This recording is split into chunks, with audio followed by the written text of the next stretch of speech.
Hi, it's Chris, and this is my review of today's reading through the Bible in a year chronologically. And tonight, October 29th, we had read about the plot to kill Jesus in Mark 14, 1 and 2, Matthew 26, 1 through 5, and then Luke 22, 1 and 2. And that was the chiefs and the chief priests and they were plotting to kill him, but they wanted to be careful not to do it during the Passover because they didn't want to riot. That was the big deal there. And then we have Judas agreeing to betray Jesus, and they promised 30 pieces of silver for betraying Jesus. And he said, "Yep, I'll do that." That was Judas. And that was in Mark 14, 10 through 11, Matthew 26, 14 through 16, and Luke 22, 3 through 6. Then we get the Last Supper described in Mark 14, 12 through 16, Matthew 26, 17 through 19, and Luke 22, verses 7 through 13. And I thought it was just, this described how Jesus sent his disciples ahead to get prepared for the festival, to go to a place. And they were supposed to meet a man carrying a pitcher of water and then follow him to the house that he was going to, and there the master would let them, the owner of the house would say, "Oh yeah, up here, I've got a room for you." How does that, he knows, he can see. It's just amazing that just proves more proof of his deity.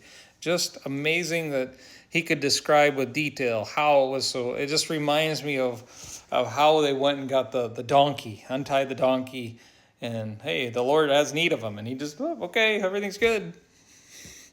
Jesus just knows things can happen through the Holy Spirit. That's Jesus. Pretty cool. It's just I think it's just one of those little nods there that lets you know, yeah, he's God. He can make things happen, anything happen. And he does it in such an unusual but yet ordinary way. Pretty cool. And then we have Jesus washing his disciples' feet in John 13, 1 through 17. And surprisingly, that's only in the book of John where he washes the feet, but it's quite a powerful thing. And it says a lot about Jesus, and it's a practice that people still practice today. I think it's an important practice. It's humbling.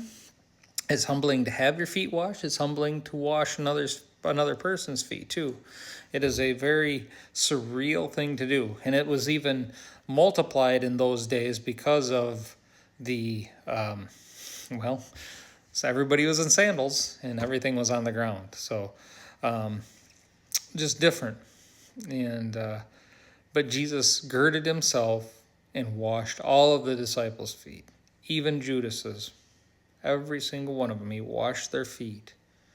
And Peter tried to get him washed and said, "Oh, you can't do that." And Peter says, "Well, if you don't let me wash your feet, you have no part of me." But he went on, and I love him, and I know why Peter. And then we have Jesus predicting his betrayal in Mark 14, verse 17 through 26, Matthew 26, 20 through 30, and Luke 22, 14 through 30. But also in John 13, verses 18 through 30. And he told everybody it was going to happen. And they all wondered, could it be them? Could it be them? Could it be me that I would betray you? Again, Jesus makes us question our own intents. He made them all, faithful followers, question themselves with this bit of truth. And we should all rest on that and think, and not rest on that, but latch onto that. Don't just stand on the knowledge of your salvation, but question it just a little bit. Question your heart always. Ask him to reveal anything in you. Don't ever think you're good enough, because we are not. Only by his grace have we any right to the throne, right to the kingdom. Only by his grace. Hold on to that. Stand on that. And question yourself always. Stand on him, not him. Ask him always.